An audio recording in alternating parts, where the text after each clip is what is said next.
اے مظلوم حسین، اے مظلوم حسین، اے مظلوم حسین، اے مظلوم حسین، یا حسین ہائے حسین، یا حسین شاہ حسین، هل من ناصر ینصرنا، هل من ناصر ینصرنا.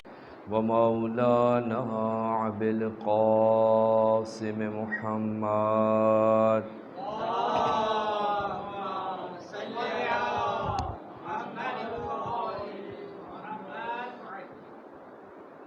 وعلى أهل بيته الطيبين الطاهرين المعصومين المظلومين، لا سيما سيد الشهداء عليه السلام، ولعنة الدائمة على أعدائهم أجمعين من يومنا إلى قيام يوم الدين. أما بعد، فقد قال الله سبحانه وتعالى في كتاب المبين: أعوذ بالله من الشيطان الرجيم، بسم الله الرحمن الرحيم، قل لا أسألكم عليه أجرا إلا المودة في القربى. وقال علي بن الحسين عليه السلام: السلام على أمين الله في أرضه وحجته على عباده. صلوات پڑھتے محمد و آل محمد.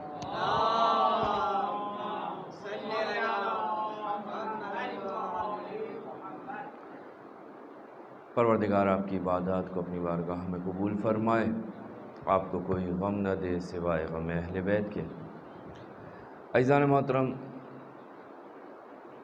معرفت کا بہترین ذریعہ، بہترین وسیلہ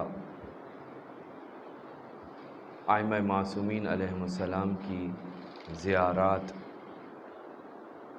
قرار پائیں، اور آپ کی خدمت میں عرض کیا کہ یہ زیارتیں جو مختلف انواع کی زیارتیں ہیں، مختلف مناسبتوں پر مختلف ائمہ معصومین سے آپ کے لیے، اپنے چاہنے والوں کے لیے، اپنے پیروکاروں کے لیے ائمہ معصومین سے نقل ہوئیں. حتیٰ ان میں بعض زیارتیں تو ایسی ہیں جو مخصوص ہیں چاہنے والوں کے لیے. ان زیارتوں کے اندر بہترین انداز میں معصومین کی معرفت بیان کی گئی.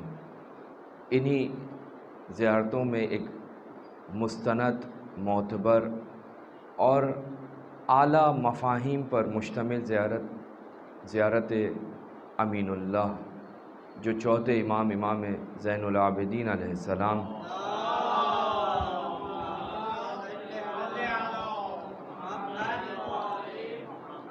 نے اپنے جد امجد علی ابن ابی طالب علیہ السلام کی قبر مطہر پر تلاوت کی، اور یہ پانچویں امام سے ہم تک پہنچی. مستند زیارت، بہترین زیارت، اور آپ کی خدمت میں عرض کیا کہ وہ زیارت ہے کہ جس کی تعریف خود ہمارے زمانے کے امام نے کی. اور اس زیارت کی خوبی یہ ہے کہ یہ ہر امام کی زیارت کے طور پر پڑھی جا سکتی ہے. اس زیارت کے ہم اس فقرے پر پہنچے کہ امام فرماتے ہیں: السلام علی امین اللہ فی ارضہ، سلام ہو ہمارا اللہ کے امانت داروں پر جو زمین پر اللہ کے امین ہیں، وحجتہ علی عبادہ، اور سلام ہو ہمارا اللہ کی حجت پر، وہ حجت جو اللہ کے بندوں پر، اللہ کی مخلوق پر، انسانوں پر پروردگار عالم کی طرف سے حجت قرار پائے. حجتہ علی عبادہ، یہ اس ذات کا کرم ہے، اس پروردگار کا احسان ہے کہ وہ ہر شخص سے پوچھے گا کہ تو نے دنیا میں کیا کیا، جبکہ وہ جانتا ہے، اسے معلوم ہے کہ یہ بندہ کیا کر کے آیا ہے. اس کے باوجود پروردگار عالم قیامت میں آپ قرآن مجید میں بھی پڑھتے ہیں، آپ روایات میں بھی پڑھتے ہیں، آپ نے علماء سے بھی سنا کہ قیامت میں سوال جواب ہوں گے۔ سوال جواب کیوں ہوں گے؟ جب پروردگار عالم اس چیز کا علم رکھتا ہے، نہ صرف یہ کہ پروردگار علم رکھتا ہے بلکہ پروردگار عالم نے 2 فرشتوں کو بھی اس انسان کے اوپر مامور کیا، اور وہ ساری کی ساری اس انسان کی جو بھی روزمرہ کے حالات ہیں ان کو لکھ رہے ہیں، کوئی چیز ان سے نہیں چھٹ رہی۔ ان تمام چیزوں کے باوجود پروردگار عالم ایسا کیوں کرتا ہے؟ کیا دلیل تھی کہ پروردگار عالم قیامت میں جا کر پوچھے؟ اتنے گناہ کے بعد بھی یہ امید کہ پروردگار عالم اسے معاف کر دے گا، یہ پروردگار عالم کا رحم ہے، یہ پروردگار عالم کا کرم ہے۔ اور جب قیامت ہوگی تو پروردگار عالم اس انسان کے سامنے حجت کو لے آئے گا۔ یعنی دنیا میں وہ علم بھی رکھتا تھا، اس نے کرام الکاتبین کو بھی مقرر کیا، اور پھر جب آخرت آئے گی، آخرت کا مرحلہ آئے گا، تو وہاں پر پروردگار عالم ان کے سامنے حجت کو لے کر آئے گا۔ حجت جو ذمہ داری ہے پروردگار کی، ایک حجت پروردگار نے اس انسان کے وجود میں رکھی جسے کہا جاتا ہے عقل، اور ایک حجت پروردگار عالم نے اس کے وجود سے باہر رکھی جو نبی و انبیاء و اولیاء کی صورت میں ہے۔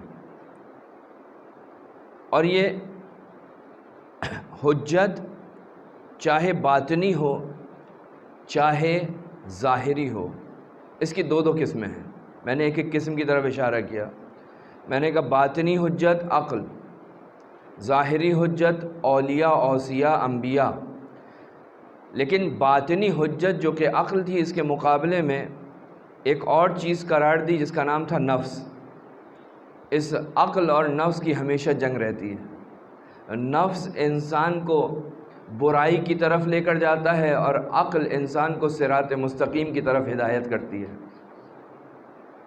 عقل اس انسان کو ہدایت کے لیے دی۔ اسی طرح پروردگار عالم نے جہاں اس انسان کو ظاہری طور پر اس کے لیے حجت قرار دیا، نبیوں کو، اماموں کو، تو وہیں ان کے مقابلے میں بھی ایک اور ظاہری دشمن بھی تھا اس انسان کا، جسے کہا جاتا ہے ابلیس۔ ابلیس اس کے سامنے ہے، اور دوسری طرف حجت خدا اس کے سامنے ہے۔ اس کے وجود کے اندر پروردگار عالم نے عقل کو قرار دیا، اور اس عقل کے سامنے ایک اس کا دشمن ہے جس کا نام ہے نفس۔ عقل اور نفس ہمیشہ آپس میں جنگ کر رہے ہیں۔ ظاہری حجت اور باطنی حجت کی رہنمائی اس کے سامنے موجود ہے، ظاہری حجت اس کے سامنے موجود ہے۔ اب یہ کس کا کہنا سنتا ہے؟ اگر شیطان و ابلیس کی طرف سے کوئی حملہ ہوتا ہے تو اس کو بچانے کے لیے، اس کی رہنمائی کرنے کے لیے پروردگار عالم نے 1,24,000 انبیاء، اور پھر ان کے بعد ائمہ معصومین، اور کوئی ایک زمانہ ایسا نہیں ہے کہ جس زمانے میں حجت خدا نہ ہو۔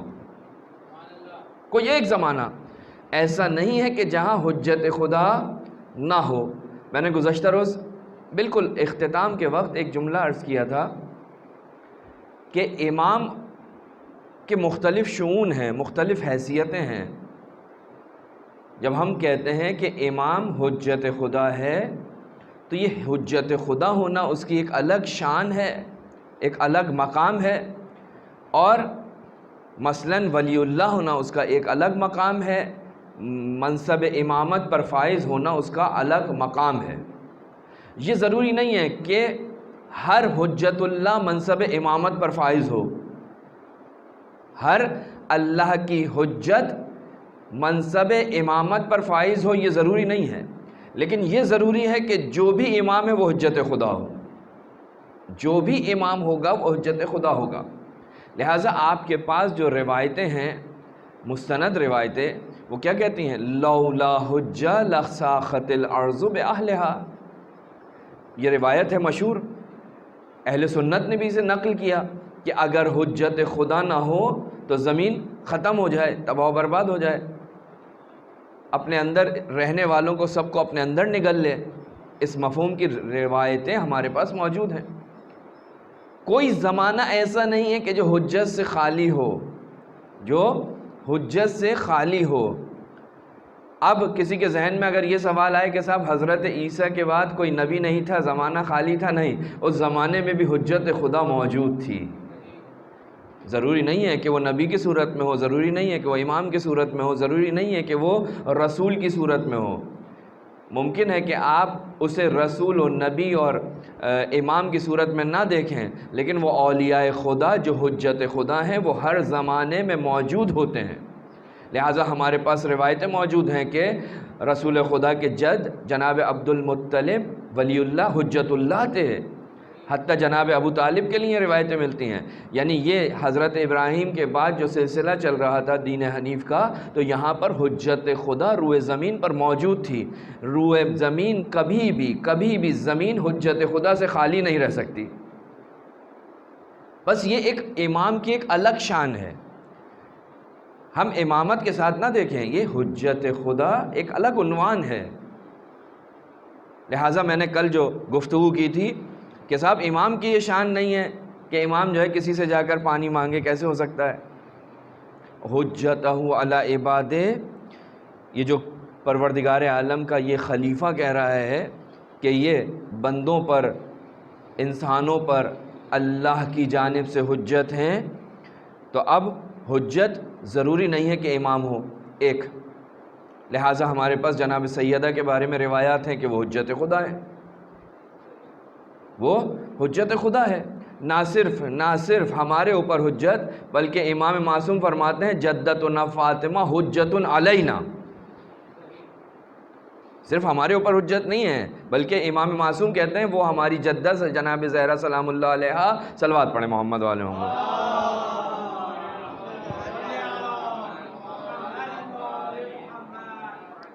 بس یہ حجت ہے لیکن امام نہیں ہے۔ تو اس کا مطلب یہ ہوا کہ یہ حجت ہونا بندوں پر یہ ایک اور شان ہے امام کی۔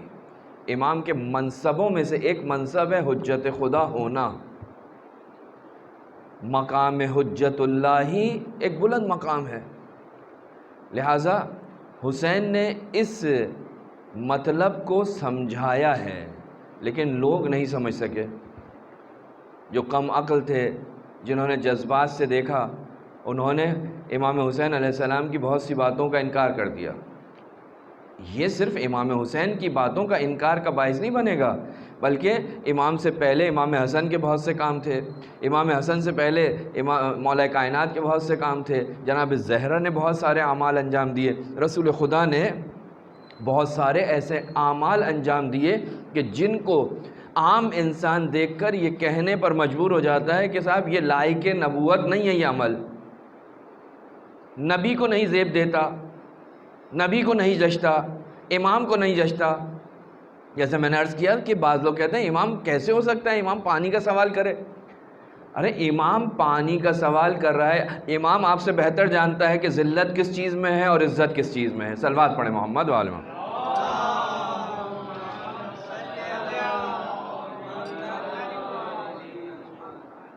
لہٰذا معصوم فرماتے ہیں اگر ہمارے کلام کو نہ سمجھو تو اس کا انکار مت کرو، اس کے طلب فہم کی دعا کرو، دعا کرو کہ پروردگار تمہیں سب سمجھائے، کم سے کم انکار کر کے کافر مت ہو جاؤ۔ تو یہ بس اگر ہمیں سمجھ میں نہیں آ رہا تو ہم انکار نہ کریں۔ انکار کرنے سے ممکن ہے اس کے بعد کتنی مصیبتیں ہمیں جھیلنا پڑیں۔ لہذا حجت اللہ یعنی وہ کہ جس کے ذریعے پروردگار عالم کل پوچھ گچھ کرے گا۔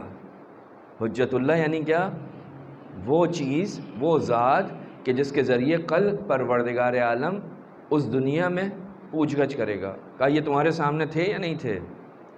انسان کو پروردگار نے بھیجا ہے اس دنیا کے اندر، تو اس دنیا کے اندر بھیجنے کے بعد اپنی حجتوں کو بھی بھیجا جو اس کے سامنے موجود ہیں، جو اس کے لیے آئیڈیل ہیں، جو اس کے لیے اسوہ ہیں۔ اب اگر یہ انسان یہ کہے کہ صاحب مجھے نہیں پتہ تھا، پروردگارہ انسان تھا، میرے اختیار میں ہی نہیں تھا، میرے پاس قدرت ہی نہیں تھی، میں نے گناہ کر دیا۔ کہا اچھا میرا ایک بندہ یوسف بھی تھا، اس کے پاس سارے گناہ کے موقع موجود تھے، مواقع موجود تھے، لیکن اس نے گناہ نہیں کیا۔ بس جب وہ گناہ نہیں کر سکتا تو تو نے بھی گناہ نہیں کرنا چاہیے تھا۔ یہ کیا ہے؟ حجت ہے۔ ہو سکتا ہے خود حجت اگر ہم عام معنی میں لیں، اللہ کی حجت کی بات نہ کریں، تو ممکن ہے انسان کے گھر میں، انسان کے خاندان میں کوئی اس کے لیے حجت بن جائے۔ کوئی فیملی ہے، پوری فیملی جو ہے وہ مثال کے طور پہ نماز نہیں پڑھتی، لیکن اس خاندان کے اندر ایک بچہ ہے یا ایک بچی ہے جو نماز بھی پڑھتی ہے، جو حجاب بھی کرتی ہے، تو ممکن ہے کل قیامت میں پروردگار عالم اسی بچی کو یا اس بچے کو حجت کے طور پر لا کر کھڑا کر دے۔ جب وہ انسان یہ کہہ رہا ہو، کہ صاحب ہم تو نہیں کر سکتے تھے، ہماری اتنی مصروفیت تھی، ہمارا ایسا ماحول تھا، ہمارا رہن سہن ایسا تھا، پروردگارہ نہیں کر سکتے تھے۔ کہا اچھا تم نہیں کر سکتے تھے، یہ بھی تمہارے درمیان میں موجود تھا، یہ بھی تمہارے درمیان موجود تھی، بس تم نہیں کر سکتی تھی، اس نے کیسے کیا یہ حجاب؟ اس کو گرمی نہیں لگتی تھی، اس کو بھی گرمی لگتی تھی، یہ بھی اسی معاشرے میں رہ رہی تھی، لیکن اس نے ان تمام چیزوں کو تحمل کیا اور میری اطاعت کی، نافرمانی نہیں کی۔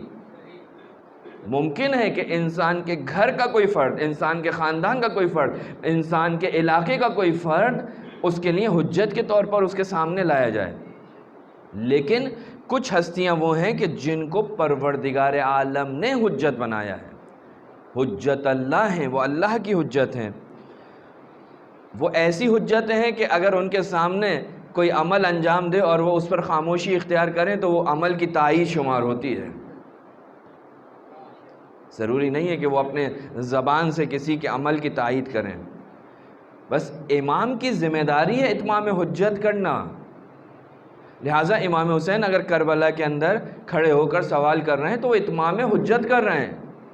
اگر امام علی علیہ السلام صبر کر رہے ہیں 25 برس تو یہ اتمام حجت کر رہے ہیں۔ امام علی کے لیے کوئی یہ تصور نہیں کرے کہ امام علی کی تلوار پہ زنگ لگ گیا تھا۔ امام کی تلوار کی طاقت کیا تھی؟ تاریخ سے جا کر پوچھیے۔ امام کیا کر رہا ہے؟ امام اتمام حجت کر رہا ہے۔ لہٰذا امام کے کتنے اقوال ہیں، کتنی حدیثیں ہیں جو نہج البلاغہ میں جو اس دنیا کی حیثیت امام بیان کر رہے ہیں۔ امام بتا رہے ہیں کہ اگر میرے اوپر یہ ذمہ داری نہ ہوتی کہ لوگ آئیں اور تم ان کی ذمہ داری کو قبول کرو تو میں کبھی بھی اس حکومت کو قبول نہیں کرتا۔ اس کی حیثیت کیا ہے؟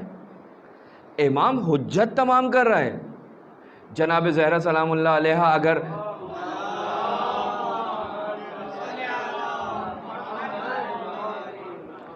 کبھی مہاجرین کے گھر پر جاتی ہیں، کبھی انصار کے گھر جاتی ہیں، تو یہ ذلت نہیں ہے، یہ اتمام حجت ہے۔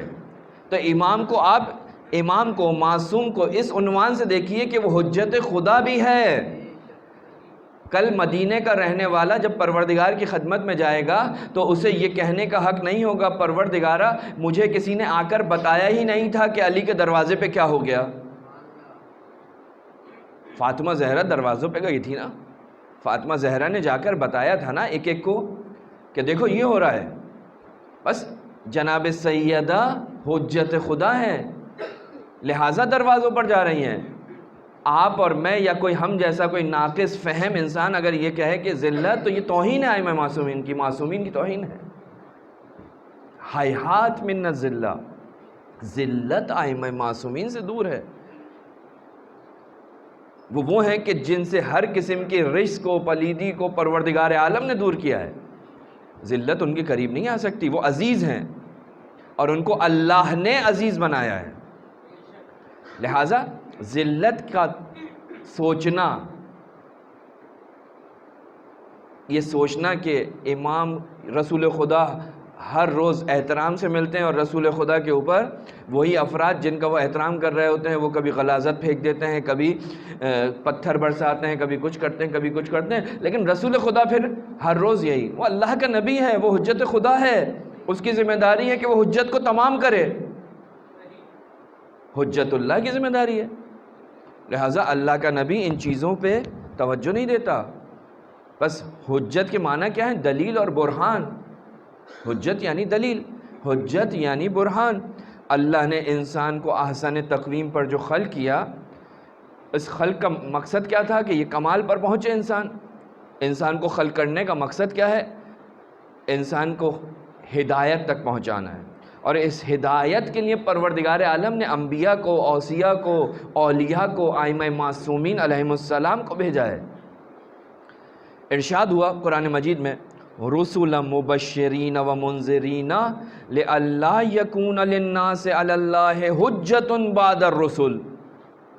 اب پروردگار عالم نے رسول مبشر منذر بھیجے ہیں، کیوں بھیجے ہیں؟ تاکہ خدا پر کوئی حجت باقی نہ رہے، کل یہ انسان یہ نہ کہے پروردگار ہمیں کوئی بتانے والا نہیں تھا، ہمیں کوئی بیان کرنے والا نہیں تھا، ہمیں کوئی راستہ دکھانے والا نہیں تھا، وہ پروردگار عالم نے بھیجا ہے۔ قرآن کہہ رہا ہے یہ کیا ہے؟ کہا کہ حجۃ بعد الرسل لئلا یکون للناس، لوگوں کے پاس یہ نہ ہو کہ ہمارے پاس کوئی حجت نہیں تھی، حجت پروردگار عالم نے بھیجی تھی۔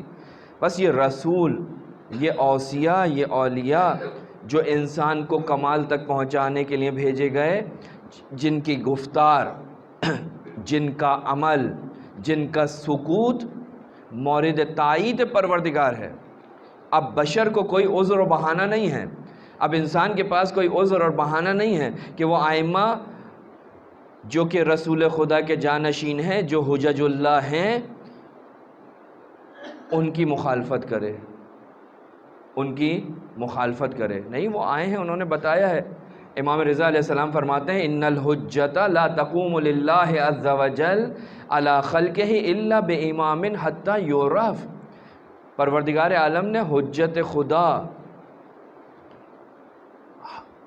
یہ جو حجج خدا میں نے پہلے بھی عرض کیا کہ ہر زمانے میں حجت خدا ہے، کیوں بھیجی؟ پروردگار نے حجت خدا بھیجی یہاں تک کہ انسان کو ان کی معرفت ہو جائے، معرفت حاصل کر لیں۔ جب انسان کو معرفت حاصل ہو جائے گی حجت خدا کی، تو اس کے بعد کیا ہوگا؟ اس کے پاس کوئی عذر و بہانہ نہیں رہے گا، اس کے اوپر حجت آ گئی ہے، بہانے ختم ہو گئے۔ اب اس دنیا کے کسی بھی عمل کے اوپر وہ خدا کے سامنے کوئی عذر نہیں پیش کر سکتا۔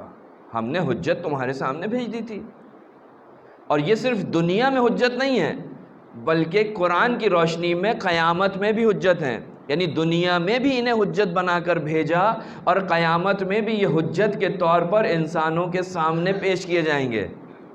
ائمہ، معصومین، یا معشر الجن والانس الم یاتکم رسل منکم یقصون علیکم آیاتی وینذرونکم لقاء یومکم ھذا قالوا شہدنا علی انفسنا۔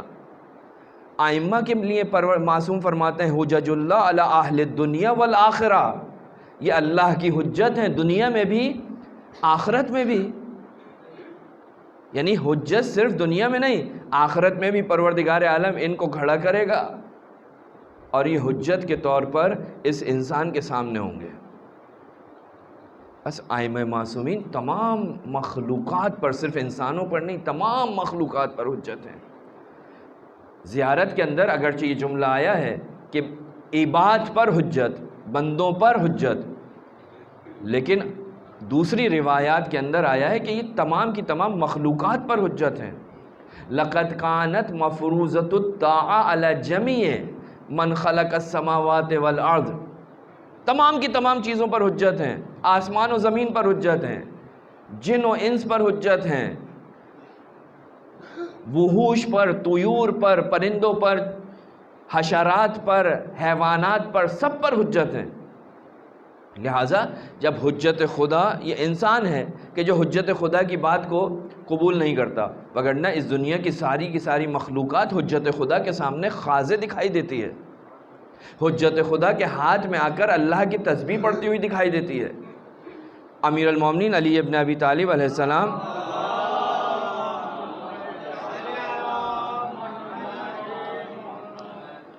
کے بارے میں ابن عباس نقل کرتے ہیں کہ جب ہم فتح مکہ کے بعد واپس آ رہے تھے، ایک مقام پر، حوازان کے مقام پر پہنچے تو رسول خدا نے کہا اے علی اٹھو اور خدا کی کرامت کو اپنی نسبت سے جا کر دیکھو، صبح اٹھو اور جا کر کرامت پروردگار کو اپنی نسبت، یعنی تم کتنے صاحب کرامت ہو، تمہارا مقام کیا ہے اللہ کی نسبت، جا کر دیکھو جب سورج طلوع کر رہا ہو اس وقت جا کر دیکھنا۔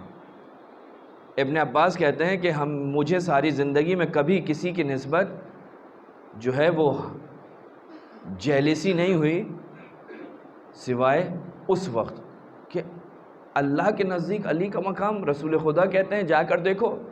کہا میں اور میرے ساتھ ایک اور صحابی رسول ہم بھی صبح اٹھ کر رسول کے علی کے پیچھے پیچھے گئے.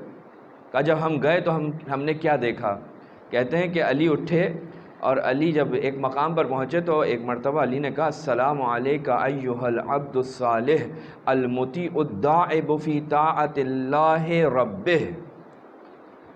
علی کس کو سلام کر رہا ہے؟ سورج کو سلام کر رہا ہے. کون سا سورج؟ جو ہر روز شب و روز پروردگار عالم کے حکم سے ہر روز طلوع ہوتا ہے، ہر روز غروب ہوتا ہے. اللہ کی اس مخلوق کو امیر المومنین نے سلام کیا. اب اس مخلوق پروردگار کا علی کے لیے جواب آیا جو ابن عباس کہتے ہیں کہ ہم سن رہے تھے. جواب کیا آیا؟ علیک السلام یا اخر رسول، اے رسول کے بھائی تم پر میرا سلام ہو. وَوَصِيَّهُ وَحُجَّةُ اللَّهِ، اور اس کے وصی اللہ کے رسول کے بھائی تم پر سلام، اللہ کے رسول کے وصی تم پر سلام، اور اس کی حجت پر تمہیں سلام. حجتہ علی خلقہ، اللہ کی تمام مخلوقات کے اوپر حجت تم پر سلام. یعنی علی کون ہے؟ علی اخ رسول ہیں، رسول کے بھائی ہیں، رسول کے بھائی کے وصی ہیں. علی حجت خدا ہیں. صفین سے امیر المومنین واپس آ رہے ہیں، ایک مرتبہ فرات کے کنارے پہنچے. امیر المومنین کھڑے ہو گئے ایک وادی میں اور دریا کے سامنے کھڑے ہو کر کہتے ہیں کہ تو مجھے پہچانتی ہے؟ دریا سے، نہر سے، دریائے فرات سے خطاب کرتے ہوئے کہتے ہیں بتا میں کون ہوں. روایت کہتی ہے اس دریا کی موجوں میں تلاطم پیدا ہوا اور پھر ایک آواز سب نے سنی، اشہد ان لا الہ الا اللہ واشہد ان محمدن رسول اللہ وان علیٰ امیر المومنین حجت اللہ. علی کون ہے؟ امیر المومنین کون ہے؟ کہا حجت اللہ علی خلقہ، اس کی تمام مخلوقات پر. میں نے عرض کیا روایت زیارت کے اندر آئے حجتہ علی عبادہ، لیکن روایات کثرت سے ہیں کہ جو یہ کہتی ہیں کہ ائمہ معصومین تمام کی تمام مخلوقات پر حجت ہیں. لہٰذا سورج حجت خدا کہہ کر پکارتا ہے، دریا حجت خدا کہہ کر پکارتا ہے، حیوان حجت خدا کہہ کر مخاطب ہوتے ہیں. دنیا کی کوئی مخلوق ایسی نہیں ہے کہ جو انہیں اس عنوان سے نہ پہچانتی ہو. ساری کی ساری مخلوقات پہچانتی ہیں.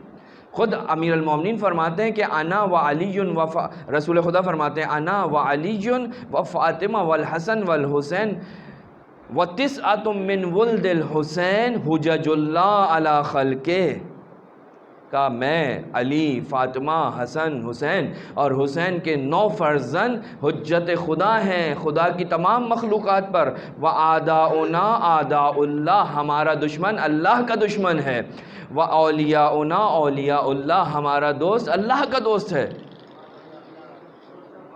یہ مقام ہے حجت اللہ کا کہ اگر اس سے کسی کی دوستی ہو جائے، اگر اسے کوئی راضی کر لے تو اس نے اللہ کو راضی کر لیا. حجت اللہ کو اگر آپ نے راضی کر لیا تو آپ نے اللہ کو راضی کر لیا. یعنی یہ وہ افراد ہیں، وہ ہستیاں ہیں کہ جن کی رضا پر اللہ راضی ہوتا ہے، جن کی ناراضگی پر اللہ ناراض ہوتا ہے. ایک صلوات پڑھ دیں محمد والا.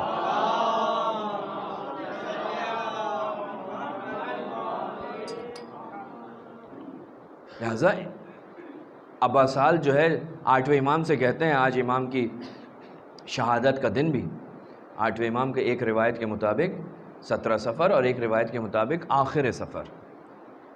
ہمارے پاکستان کے اندر آج کا دن عام طور پر شہادت امام رضا علیہ السلام کے عنوان سے منایا جاتا ہے. یہ کون ہے؟ یہ حجت اللہ ہے. روایت کہتی ہے امام جو ہے ہر زبان سے تعلق رکھنے والے انسان سے اس کی زبان میں گفتگو کرتے تھے، فصیح انداز میں گفتگو کرتے تھے. راوی کہتا ہے، راوی ہے ابا سالت جو امام کا ایک خادم ہے، کہتا ہے مجھے تعجب ہوا، امام کی خدمت میں عرض کیا کہ آپ ان تمام زبانوں سے واقف ہیں؟ تو امام نے کیا فرمایا؟ توجہ کیجیے گا. امام فرماتے ہیں یا ابا سالت انا حجت اللہ علی خلقہ، میں اللہ کی حجت ہوں خلق کے اوپر. وما کان لیتخذ حجہ علی قوم وہو لا یعرف لغاتہم، پروردگار عالم اس کو حجت قرار نہیں دیتا کہ جو لوگوں کی لغات، لوگوں کی زبان کو نہ پہچانتا ہو، نہ جانتا ہو۔ حجت خدا کے لیے ایک چیز جو ضروری ہے کہ وہ جس کے اوپر حجت ہے اس کی زبان کو جانتا ہو۔ لہٰذا آٹھویں امام بالکل وضاحت کے ساتھ فرما رہے ہیں کہ میں حجت خدا ہوں اور مجھے پروردگار عالم نے یہ طاقت عطا کی ہے کہ میں تمام انسانوں سے ان کی لغت میں بات کروں۔ آج میں نے عرض کیا کہ آٹھویں امام کی شہادت کا دن ہے، میں یہیں پہ روکتا ہوں۔ پہلے بھی عرض کیا، دوبارہ عرض کر رہا ہوں کہ ان کی محبت کے ساتھ ان کی معرفت کو حاصل کریں۔ آٹھویں امام کا دن ہے تو آٹھویں امام کو پہچانیں، یہ امام کون ہے، اس کا مقام کیا ہے، اس کا مرتبہ کیا ہے۔ لہذا زیارت جامعہ کا جملہ ہے کہ اللہم اسألک ان تدخلنی فی جملۃ العارفین، جملۃ العارفین بہم، ہمیں ان کی شناخت رکھنے والے، ان کی معرفت رکھنے والوں میں سے قرار دے، وبحقہم، اور ان کے حق کو پہچاننے والوں میں سے قرار دے۔ آٹھویں امام کا دن ہے تو آٹھویں امام کے حق کو پہچانیے، آٹھویں امام کی معرفت کو پہچانیے، یہ کون امام ہے، کس کا بیٹا ہے، اس کا مقام کیا ہے، یہ حجت اللہ ہے، یہ امین اللہ ہے۔ جو زیارت امین اللہ ہے یہ آپ آٹھویں امام کی بھی پڑھ سکتے ہیں، یعنی جس دن آپ جس امام کے لیے زیارت پڑھنا چاہیں اس زیارت کو پڑھ سکتے ہیں، کوئی مسئلہ نہیں ہے۔ کون سا امام ہے؟ یہ وہ امام ہے کہ جس کی معرفت اللہ کی معرفت ہے، یہ وہ امام ہے کہ جس کی معرفت کے ذریعے آپ اللہ کی معرفت حاصل کر سکتے ہیں، اور جس کی معرفت کو پروردگار عالم نے اپنی توحید کی شرط قرار دیا ہے۔ توجہ ہے؟ یعنی وہ ہستی کہ جس کی معرفت کو، جس کے وجود کو، جس کی ولایت کو، جس کے مرتبے کو، جس کی امامت کو شرط قرار دیا، جس کی ولایت کو شرط قرار دیا، کس کی؟ توحید کے مکمل ہونے کی۔ لہٰذا جب امام رضا علیہ السلام مرو خراسان اپنا نیشاپور کے مقام پر پہنچے ہیں تو تاریخ بتاتی ہے، تاریخ نے مختلف زمانوں کو نقل کیا ہے۔ ایک زمانہ ایسا بھی تھا کہ اسی فرزند رسول کے جد نے قلم مانگا تھا، تو فرزند رسول کے اس جد کو قلم نہیں ملا، لیکن اب تاریخ کہتی ہے کہ جب یہ رسول کا فرزند نیشاپور کے مقام پر پہنچا ہے تو ایک قلم نہیں 24,000 قلم، جن میں انک سیاہی بھری ہوئی تھی، ہاتھ میں کاغذ بھی موجود ہے، 24,000 افراد۔ اور کیا کہہ رہے ہیں؟ کہتے ہیں اے فرزند رسول اپنے جد کی کوئی حدیث ہمیں سنا دیجئے۔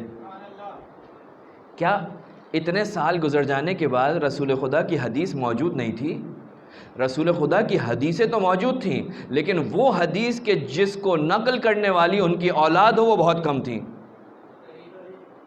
ان سوال کرنے والوں کے پاس وہ حدیثیں نہیں تھیں کہ جو ان کے اولاد نقل کرے، جس کے سلسلے کو سلسلہ تو ذہب کہا جا سکے، جس کے سلسلے کو سلسلہ تو ذہب کہا جا سکے، سونے کا سلسلہ، جس سلسلے کے بارے میں امام احمد حنبل یہ کہتا ہوا دکھائی دیں کہ اگر اس سلسلے کے افراد کے نام کو کسی دیوانے کے اوپر پڑھ دیا جائے تو وہ عقل مند ہو جائے۔ امام کی سواری کو روکا جاتا ہے، امام سے درخواست کی جاتی ہے، جم میں غفیر ہے، روایت کہتی ہے 24,000 قلمدان موجود ہیں، لکھنے والے موجود ہیں، کیا خواہش کرتے ہیں، کیا درخواست کرتے ہیں؟ کہا کہ اپنے جد کی ایک حدیث ہمیں سنا دیجئے، اپنے جد کی ایک حدیث ہمارے لیے بیان کر دیجئے۔ تو اب فرزند رسول اپنے جد سے حدیث نقل کرتا ہے، اور حدیث میں جو نقطہ ہے وہ کیا ہے؟ وہ سمجھانے کی کوشش ہے کہ دیکھو ابھی بھی وقت ہے، حجت خدا کو پہچانو، ولی اللہ کو پہچانو، کیونکہ اس کے بغیر تمہاری توحید مکمل نہیں ہوتی، اس کے بغیر تمہارا کوئی عمل قابل قبول نہیں ہوتا۔ کیا فرمایا اللہ کے اس ولی نے؟ کہا لا الہ الا اللہ حصنی فمن دخل حصنی امن من عذابی، لا الہ الا اللہ میرا قلعہ ہے اور جو اس قلعے میں داخل ہو جائے وہ عذاب سے محفوظ رہے گا۔ ولیکن بشرطہا و شروطہا، لیکن اس میں داخل ہونے کی کچھ شرط ہیں، کچھ شروط ہیں، یا اس کی محافظت کی کوئی شرائط ہیں. یعنی لا الہ الا اللہ کہہ کے آپ کی جان مال عزت آبرو تو محفوظ ہو سکتی ہے، لیکن عذاب جہنم سے، آتش جہنم سے اس وقت تک محفوظ نہیں ہوگا جب تک کہ اس کے تقاضے پورے نہ ہوں. یعنی دنیا میں تو اس کے اثرات تم تک پہنچیں گے. تم نے لا الہ الا اللہ محمد رسول اللہ کہہ دیا تو دنیا کے اندر تمہارا خون مورد احترام ہو جائے گا، تمہاری جان مال عزت آبرو قابل احترام ہوگی، اسے کوئی نقصان نہیں پہنچا سکتا.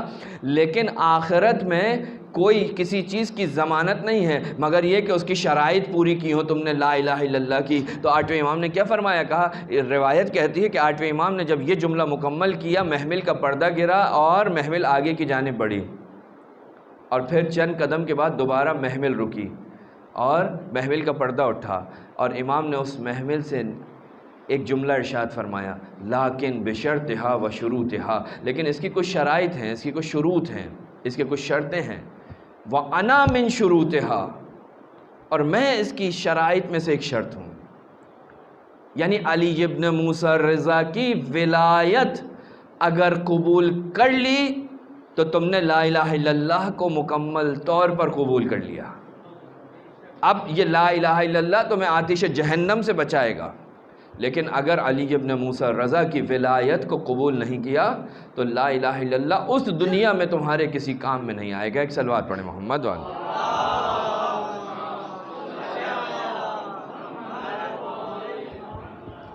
تو امام، 8واں امام، غریب امام، یہ وہ امام ہے کہ جس کے امام کو پہچاننے کا ایک طریقہ یہ ہے کہ آپ امام کے القابات کو پہچانیں، کیونکہ ان میں بعض القابات ایسے ہیں کہ جو معصومین نے ہی دیے ہیں، یا پروردگار کی طرف سے آئے ہیں یا معصوم امام کی طرف سے آئے ہیں. اس امام کو اگر ہم دیکھیں تو اس امام کو کہا جاتا ہے عالم آل محمد، اگرچہ سارے کے سارے امام عالم آل محمد ہیں، سب کے پاس وہی علم ہے جو امام رضا کے پاس ہے. جو امام رضا کے پاس ہے وہی علم امام نقی کے پاس ہے، اور وہی علم کہاں سے آیا ہے؟ امام امیر المومنین سے آیا ہے. اور امیر المومنین کے پاس کہاں سے آیا؟ رسول خدا کے پاس آیا. یعنی وہ علم ہے کہ جو رسول خدا سے ان معصومین کی طرف منتقل ہوا ہے. لہٰذا علم میں کوئی فرق نہیں ہے، لیکن عالم آل محمد صرف اور صرف 8ویں امام کو کہا گیا. کیوں؟ اس لیے کہ اس زمانے میں آپ نے اپنے اس علم کے جوہر دکھائے. جب اہل بیت کا امتحان ہوتا تھا اور علم دکھانا ہوتا تھا تو تاریخ یہ بتاتی ہے سب سے زیادہ جو مناظرے مختلف ادیان کے ساتھ جو ہوئے ہیں وہ امام رضا علیہ السلام کے ہوئے ہیں. زمانہ مامون کا ہے، اور مامون کے بارے میں مشہور ہے کہ اس نے ہر قسم کے افراد کو جمع کیا ہوا تھا. اس کے دربار میں ہر دین سے تعلق رکھنے والے بڑے بڑے جو عالم تھے وہ جمع ہوتے تھے. اب اس کے پیچھے کیا عزائم تھے وہ بحث الگ ہے، لیکن روایت کہتی ہے ایک دن امام کو بلایا. امام کا ایک صحابی امام کے پاس بیٹھا تھا. جب امام کو بلایا کس لیے؟ کہا کہ حاکم نے کہا ہے کل مختلف ادیان کے علماء دربار میں آ رہے ہیں، لہٰذا ہم چاہتے ہیں کہ آپ بھی آئیں. امام نے کہا میں آؤں گا. جب اس نے امام کا جواب سنا صحابی نے تو اس کے چہرے کا رنگ بدلا. وہ چلا گیا حاکم کا نمائندہ. کہا کیا بات ہے؟ کہا مولا کیا تم پسند نہیں کرتے کہ میں دربار میں جاؤں؟ کہا مولا وہ جدل کریں گے، وہ آپ کو کسی نہ کسی طریقے سے دوسروں کے سامنے، لوگوں کے سامنے نیچا دکھانے کی کوشش کریں گے، لیکن یہ بھول جاتے ہیں کہ جس کو اللہ نے اونچا رکھا ہو اسے کوئی نیچا نہیں کر سکتا. امام نے کہا کہ کل آنے دو میں تمہیں بتاؤں گا. امام گئے. اگلے روز مناظرے ہوئے، مختلف ادیان کے علماء سے مقابلہ ہوا، مناظرہ ہوا، یہاں تک کہ عیسائیوں کا ایک جاسلیق نامی عالم امام کی خدمت میں آتا ہے، امام سے گفتگو کرتا ہے اور ایک سوال کرتا ہے. سوال کیا ہے؟ کہا کہ کیا تم عیسیٰ ابن مریم کو اللہ کا نبی مانتے ہو؟ عیسیٰ کو اللہ کا نبی مانتے ہو؟ امام کا جواب، اس کے بعد اس کی جرت نہیں ہوئی اگلا سوال کرنے کی۔ امام نے کہا کہ ہاں، ہم اس عیسیٰ کو مانتے ہیں کہ جس نے آخری نبی کے آنے کی بشارت دی۔ یعنی یہ کہ اب عیسائیت ختم ہے۔ امام کیا فرما رہے ہیں؟ کہا جب عیسیٰ بتا کے چلا گیا کہ میرے بعد محمد مصطفیٰ ہے، تو محمد مصطفیٰ کی تم نے اطاعت کرنی ہے، پیروی کرنی ہے، اس کی شریعت پر عمل کرنا ہے۔ امام نے ان کو ان کی کتابوں سے جواب دیے، لہٰذا امام کو یہ لقب دیا گیا، کہا یہ عالم آل محمد ہے۔ ایک صلوات پڑھیں محمد والا۔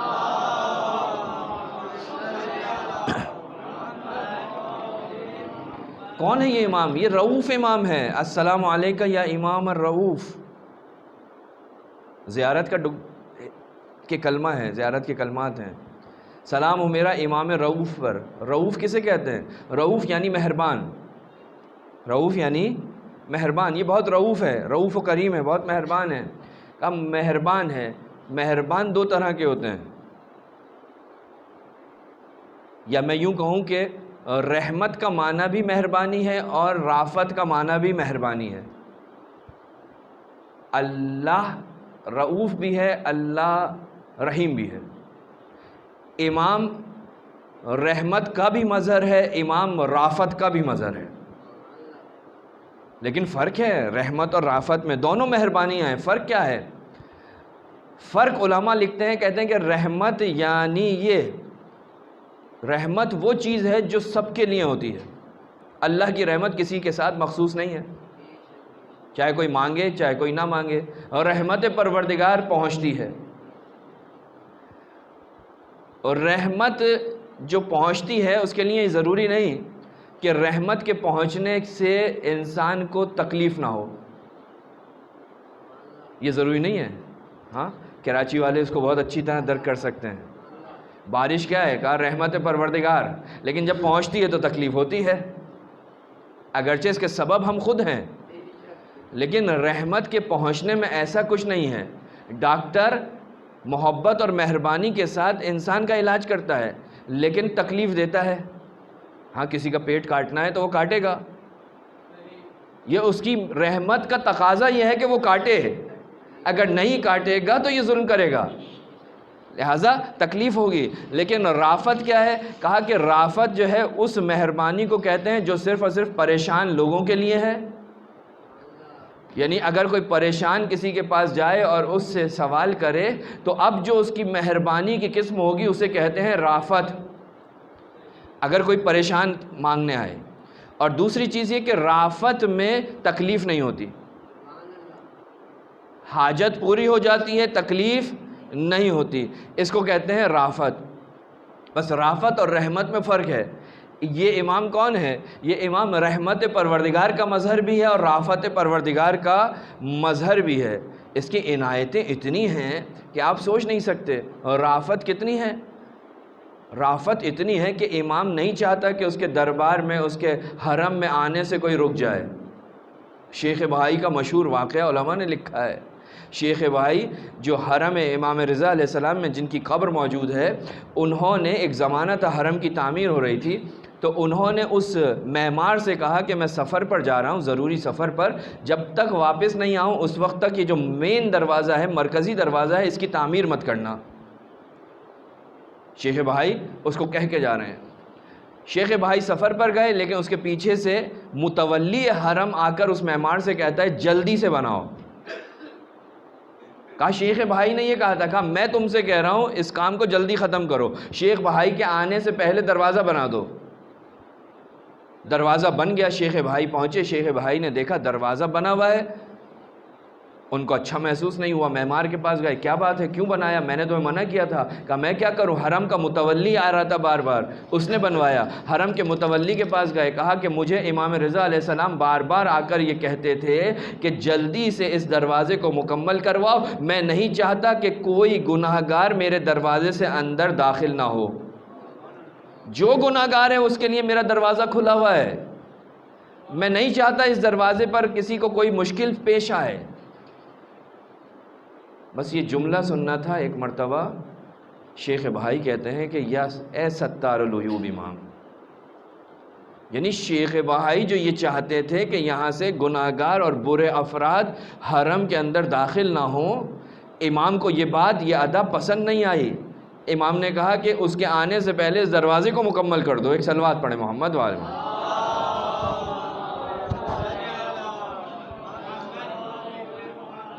یہ ہے رافت امام۔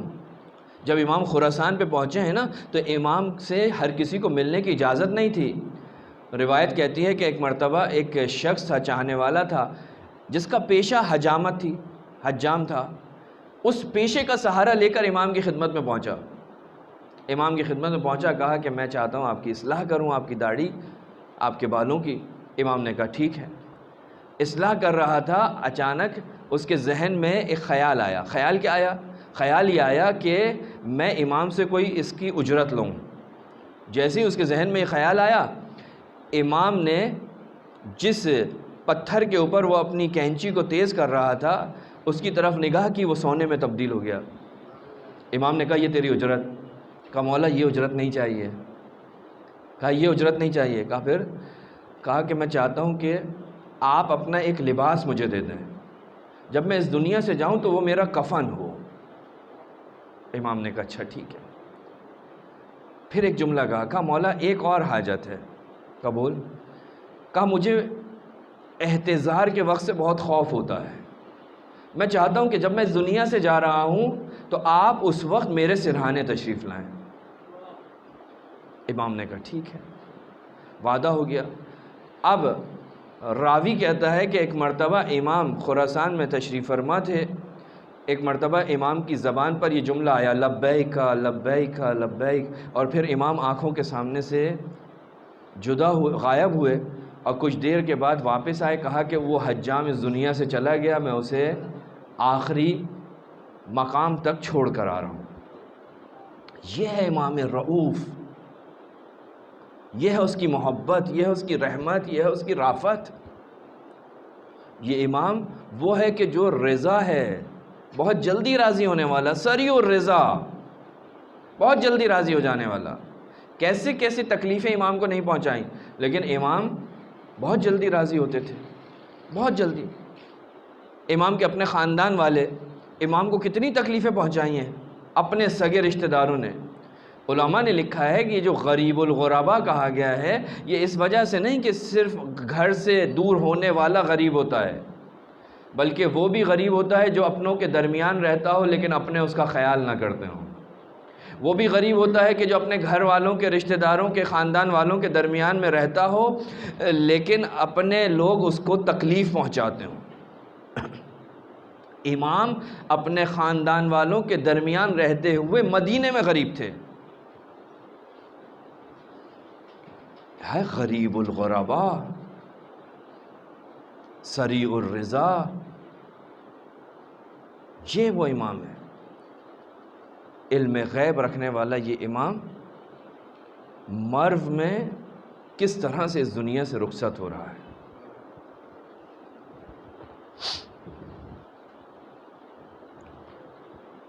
زیارت کا جملہ ہے السلام علی مسموم قد قطعت بجرع جرع السم، سلام ہو ہمارا اس جسم پر کہ جس کے ٹکڑے ٹکڑے زہر نے کر دیے تھے۔ جو زہر آٹھویں امام کو دیا ہے نا، اتنا شدید تھا کہ صبح زہر دیا، ظہر سے پہلے آپ کا امام اس دنیا سے رخصت ہو گیا۔ ہاں عزیزو، یہ وہ امام ہے کہ جب مدینے سے نکل رہا تھا تو اس وقت دو امام ہیں کہ جو مدینے سے نکلے ہیں، ایک امام حسین اور ایک امام رضا۔ امام حسین پورے خاندان کے ساتھ نکلے۔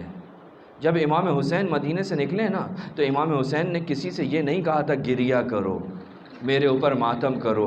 کیوں؟ اس لیے کہ گریہ کرنے والے حسین کے ساتھ تھے، لیکن جب امام رضا علیہ السلام مدینے سے نکل رہے تھے نا تو روایت کہتی ہے السلام علی من امر اولادہ، کہ سلام ہو اس شخص پر، اس ذات پر کہ جس نے حکم دیا اپنی اولاد کو، اپنی عیال کو، کس چیز پر؟ کہ وہ اس کے اوپر گریہ کریں، اس سے پہلے کہ وہ قتل ہو اس کے اوپر گریہ کریں، ماتم کریں۔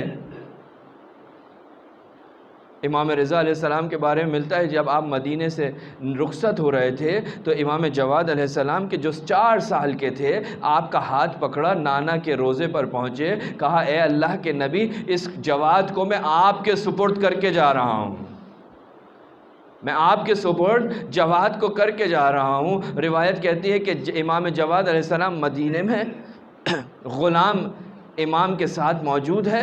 ایک مرتبہ کیا دیکھا؟ غلام کہتا ہے میں نے دیکھا امام باغ میں تشریف فرما ہے، چہرے کے اوپر ایک پریشانی کے آثار موجود ہیں، اداسی کے آثار موجود ہیں۔ کچھ دیر کے بعد میں نے دیکھا کہ امام خراسان کی طرف رخ کرتا ہے اور 3 مرتبہ کہتا ہے لبیک لبیک لبیک۔ شاید یہ وہی گھڑی ہو کہ جب امام رضا علیہ السلام کا وقت آخر قریب آ چکا تھا۔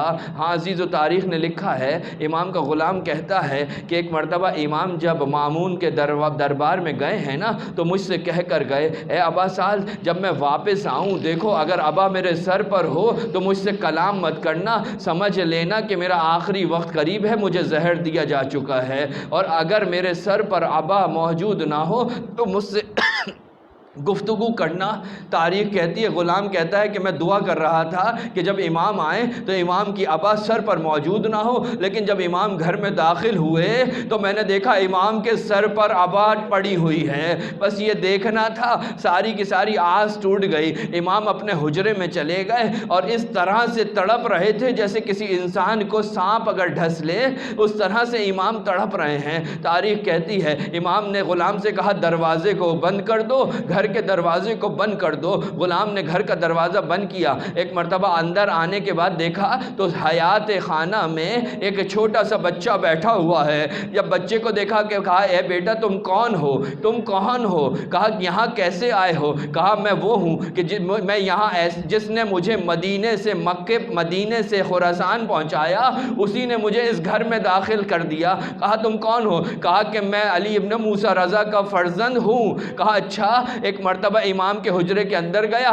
باپ اور بیٹے میں گفتگو ہوتی رہی، اور ایک وقت وہ بھی آیا کہ اب امام اس دنیا سے رخصت ہو گئے۔ ارے عزیزوں، 9ویں امام نے 8ویں امام کو غسل بھی دیا، 9ویں امام نے 8ویں امام کو کفن بھی دیا، ارے 9ویں امام نے اپنے بابا کو نماز بھی پڑھائی، لیکن ہائے میرا غریب سید سجاد امام، ارے مظلوم امام، اتنا مظلوم تھا۔ میں کہوں گا مولا امام علی امام تقی علیہ السلام آپ کے بابا اس دنیا سے گئے، ارے غربت کے عالم میں اس دنیا سے گئے، لیکن آپ ان کے آخری وقت میں ان کے سرہانے پر موجود تھے۔ لیکن ہائے غربت سید سجاد، ارے کربلا میں جب بابا اس دنیا سے جا رہا تھا سید سجاد غشی کے عالم میں اپنے خیمے میں پڑا ہوا تھا، اور جب سید سجاد نے دیکھا تو کس عالم میں دیکھا کہ باپ کا کٹا ہوا سر نو کے نیزہ پر بلند ہے۔ ارے مظلومیت سید سجاد کا عالم یہ تھا کہ وہ وقت بھی آیا کہ جب جب کربلا سے رخصت ہو رہے ہیں تو ایک مرتبہ کیا دیکھا؟ کربلا کی زمین پر بابا کا لاشا بے گور و کفن پڑا۔ الا لعنت اللہ علی قوم الظالمین۔